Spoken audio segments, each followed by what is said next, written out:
저스틴 트리도 총리는 캐나다 총기 규제법을 변경할 것이라고 밝혔습니다. 22일 기자회견을 통해 7월 7일부터 캐나다에서 총기 면허를 신청하는 사람들은 최근 5년 기록이 아닌 전체 신상 배경 조사를 거쳐야 한다고 발표했습니다. 트리도 총리는 토론토에서 총기 사건으로 인한 어린이 3명이 다친 사건을 언급하며 일부 도시에서 가슴 아픈 사건들이 발생했다고 말했습니다. 또한 캐나다 정부는 합법적으로 총기를 판매하는 곳에서는 판매된 모든 총기는 기록이 되어 있어야 하며 총기 운송에 대한 감독을 강화할 것이라고 덧붙였습니다. 트리도 총리는 마지막으로 어떤 어린아이도 총기 사건에 연루되어서는 안 되며 어떤 공동체도 비극으로 인해 분열되어서는 안 된다고 말했습니다. 다음 뉴스입니다. 브리티시 컬럼비아주 캡룹스에서 집단 무덤이 발견된 지 불과 몇 주 만에 사스카추완에 있는 원주민 단체 코에세스 퍼스트 네이션은 또 하나의 집단 무덤을 발견했다고 발표했습니다. 보도에 따르면 레지나에서 동쪽으로 2시간 거리에 있는 마리벌 인디언 리지던셜 스쿨에서 300구 이상의 신원불명의 무덤이 발견되었으며 정확한 숫자는 공개되지 않았지만 캐나다에서 발견된 것 중 가장 큰 규모라고 알려졌습니다. 이 가톨릭 교회에서 시작한 이 학교는 1899년부터 1997년 폐교할 때까지 운영되었습니다.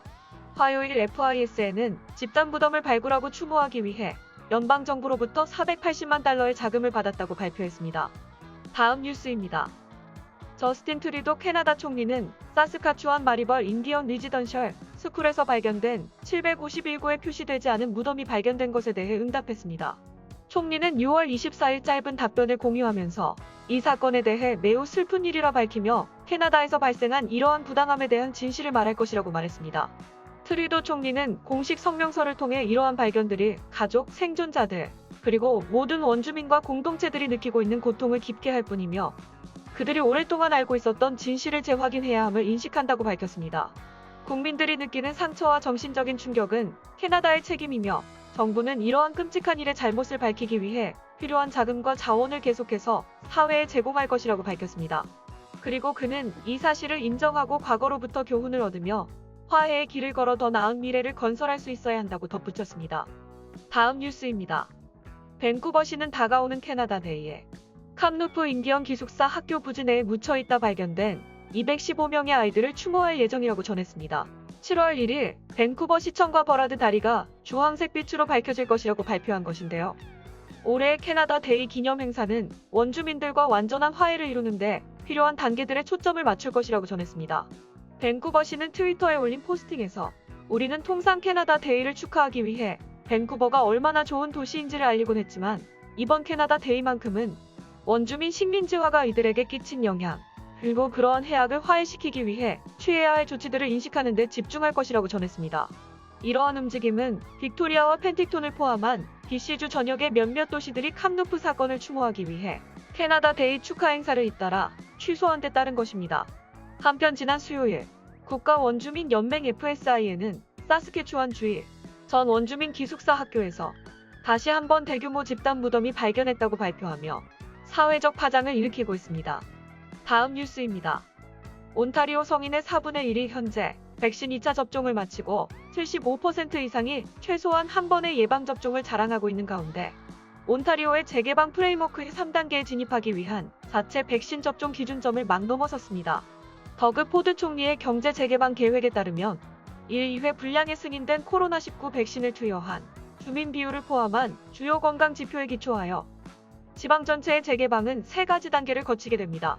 지방이 재개방 1단계에 들어간 날짜와 21일 동안 각 단계에 머물러야 한다는 사실에 기초하여 온타리오는 7월 2일 금요일에 2단계에 들어갈 것으로 예상됩니다. 하지만 이미 2단계의 백신 목표를 훨씬 넘었고 7월 2일이 되면 3단계의 예방접종 한계치 또한 훨씬 넘어설 것으로 보입니다. 이에 근거해 많은 사람들이 모든 것을 개방하는 것을 희망하겠지만 정부는 지방 2단계인 미용실, 이발소 제한된 실내 침묵회 개방 계획보다 일찍 들어갈 수 있다는 것 외에는 아직 확정적인 말을 하지 않은 상태입니다. 정부 당국자들은 모호한 입장을 취해왔지만 실비아 존스 법무장관은 포드의 강요들이 예상보다 빨리 재개 가능성에 대해 보건당국과 매일 대화를 하고 있다고 하며 토론토 시장 존 토리 또한 치솟는 백신 접종률을 근거로 단축된 재개방 일정에 찬성하는 것으로 보입니다. 토리는 이번 주 CTV 타임라인에서 락다운이 단축될 수 있는 기회가 있다고 생각한다며 안전하게 가능한 빨리 도시가 다시 문을 열었으면 한다고 이른 재개방에 대한 희망을 보였습니다. 다음 뉴스입니다. 온타리오주가 공식적으로 6월 30일 오전 12시 1분부터 코로나 바이러스 재개방 2단계로 진입하는 것을 알리며 6월 30일 미용실 등 개인관리 업체들이 오픈할 예정입니다. 고객 및 스타일리스트 모두 마스크 착용을 비롯한 안전 예방 조치를 준수해야 합니다. 토론토 사람들은 코로나 바이러스 2차 웨이브의 영향으로 11월부터 미용실 오픈 제한으로 인해 7개월 이상 머리를 기르고 있다는 것을 의미하며 개인관리 업체들도 4월 재개를 앞두고 있었으나 3차 웨이브로 인해 문을 열 수 없었습니다. 재개가 허용되는 기타 개인관리 사업에는 네일 문신, 왁싱숍 등이 포함되어 있습니다.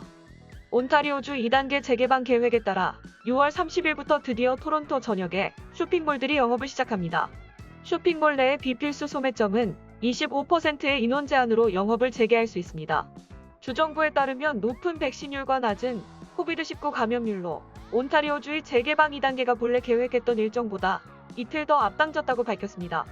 6월 30일부터 쇼핑몰 영업 재개뿐만 아니라 미용실과 같은 개인관리업체 영업 재개, 실내에서 5명까지 모임이 가능, 야외 25명까지 모임 가능, 어린이 캠프 재개, 패티오에서 6명까지 식사가 가능해집니다.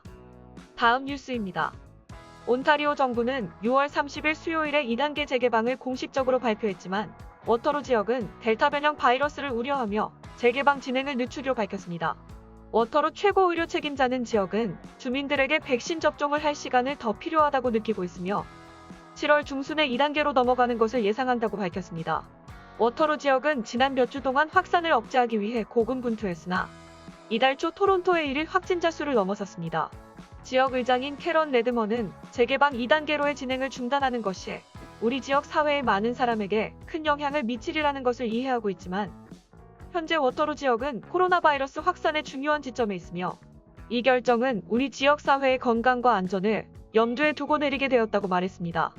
다음 뉴스입니다. 7월 1일부터 알버타에서는 모든 코로나19 관련 보건 규제가 해지되는데요. 캘거리 시의회가 7월 5일까지 캘거리 내에서는 마스크 의무 착용 방침을 유지하겠다고 발표했습니다.